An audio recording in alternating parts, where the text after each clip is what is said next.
देख रहे हैं एक न्यूज़ 24 और मैं हूं स्वाति आपके साथ। मध्य प्रदेश में होने वाले विधानसभा चुनाव को लेकर भारतीय जनता पार्टी ने अब तक 3 लिस्ट जारी कर दी है। हालांकि अब तक सीएम कैंडिडेट का घोषणा बीजेपी ने नहीं किया है। हालांकि वहीं सबसे हैरान करने वाली बात यह है कि बीजेपी ने अब तक जो 3 लिस्ट जारी किया है उसमें मध्य प्रदेश के तत्कालीन मुख्यमंत्री शिवराज सिंह चौहान का नाम शामिल नहीं है, जिसको लेकर अब कई तरह के सवाल उठ रहे हैं। तो आइए एक नजर पूरी खबर पे डालते हैं। भारतीय जनता पार्टी ने मध्य प्रदेश विधानसभा चुनाव के लिए उम्मीदवारों की 3 लिस्ट जारी कर दी है, लेकिन मुख्यमंत्री शिवराज सिंह चौहान का नाम किसी में नहीं है। 2018 के चुनाव में 177 उम्मीदवारों की पहले लिस्ट में ही बुधनी सीट से शिवराज सिंह चौहान के नाम का ऐलान कर दिया गया था। 79 उम्मीदवारों की लिस्ट में 3 केंद्रीय मंत्री समेत 7 सांसदों के नाम शामिल हैं।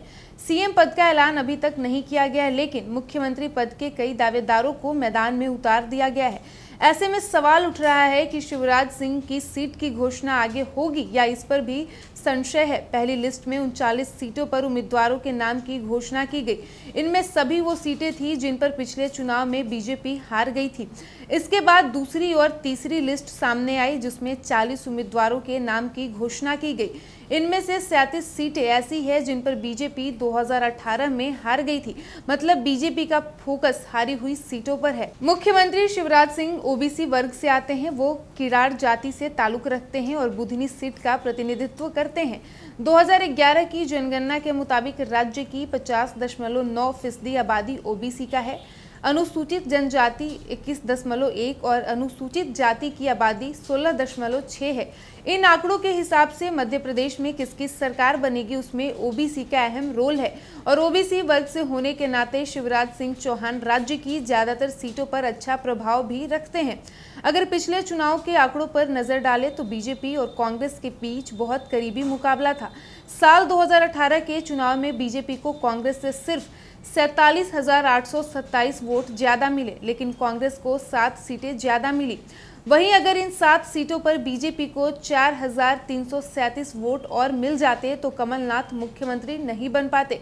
वहीं विधायकों के वोट बैंक पर नजर डालें तो पिछले चुनाव में बीजेपी के 17 विधायक सिर्फ 1% से कम वोट के अंतर से जीते थे और 13 विधायक ऐसे थे जो 1 से 2% वोट के अंतर से और 16 विधायक 2 से 3% वोट के अंतर से जीते थे। मध्य प्रदेश विधानसभा की कुल 230 सीटों में से 148 अनारक्षित है और SC/ST के लिए 82 सीटें रिजर्व हैं।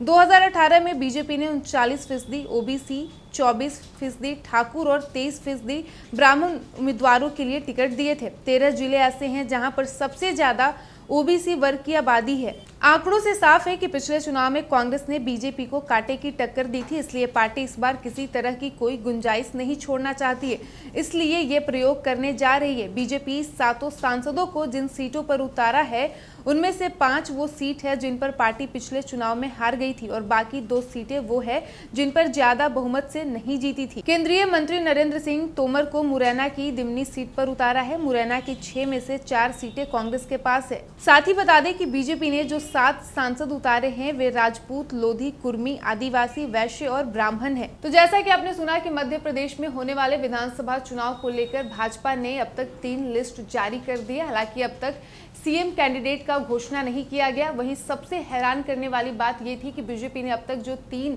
लिस्ट जारी की है इसमें कहीं भी मध्य प्रदेश के मुख्यमंत्री शिवराज सिंह चौहान का नाम शामिल नहीं है। हालांकि इससे पहले 2018 में जब भाजपा ने पहली लिस्ट जारी की थी उसमें ही शिवराज सिंह चौहान के नाम का ऐलान कर दिया गया था।